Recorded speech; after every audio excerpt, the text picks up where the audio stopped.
Alors est-ce que c'est une chance pour la France ou est-ce que c'est une opération de sauvetage plutôt? Mais moi, je crois que c'est une chance pour la France. C'est ce que je pense.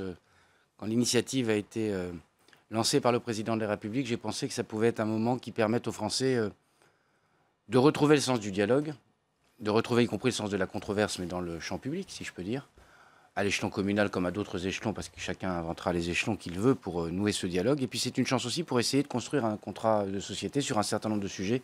On y reviendra peut-être, qui sont ouverts par le président de la République. Je pense qu'on avait besoin de ce moment-là. C'est un moment assez inédit. Reconnaissons que ça n'a jamais été fait, en tout cas à ma connaissance, sous cette forme-là. Et donc, il faut que les uns et les autres, que nous saisissions évidemment de la question, mais que les citoyens français se saisissent de la question, avec la capacité qu'il faut que nous ayons les uns et les autres à nous écouter, à dialoguer et à essayer de trouver des solutions ensemble, parce que c'est bien ça dont il est question. Marcelo Estrade. Alors le président, dans sa lettre, dit qu'aucune question n'est interdite. Absolument. Et pourtant, il y a un sujet qui revient, qui est un peu le leitmotiv des Gilets jaunes, c'est la question du rétablissement de l'ISF. Et pourtant, cette question est exclue. Alors pourquoi c'est tabou? Non, la question de l'ISF en tant que telle n'est pas levée, mais la question de la justice fiscale est levée. Quand vous lisez sa lettre, il repose les questions qui sont posées par les Français. C'est est-ce qu'il y a trop d'impôts? Est-ce qu'ils sont répartis de façon juste? Et je n'imagine pas que cette question-là ne soit pas levée à l'intérieur.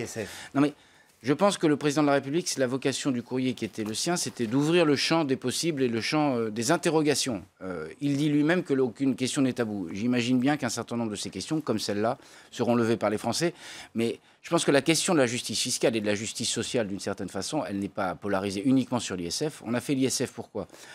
Parce qu'on pense que c'est une manière d'envoyer un signal à ceux qui peuvent investir dans l'économie française pour faire en sorte qu'ils investissent dans l'économie française, qu'il y ait plus d'emplois qui soient créés, que l'économie française soit plus productive.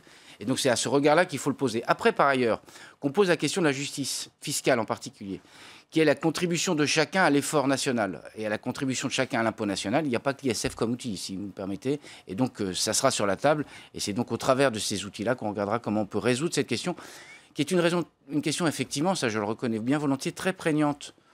Pas seulement depuis 3 mois ou depuis 2 mois, mais dans la population française, c'est de savoir si chacun contribue selon sa faculté, comme on dit dans la Constitution, autant que je me souvienne. Et donc je pense que c'est un élément important.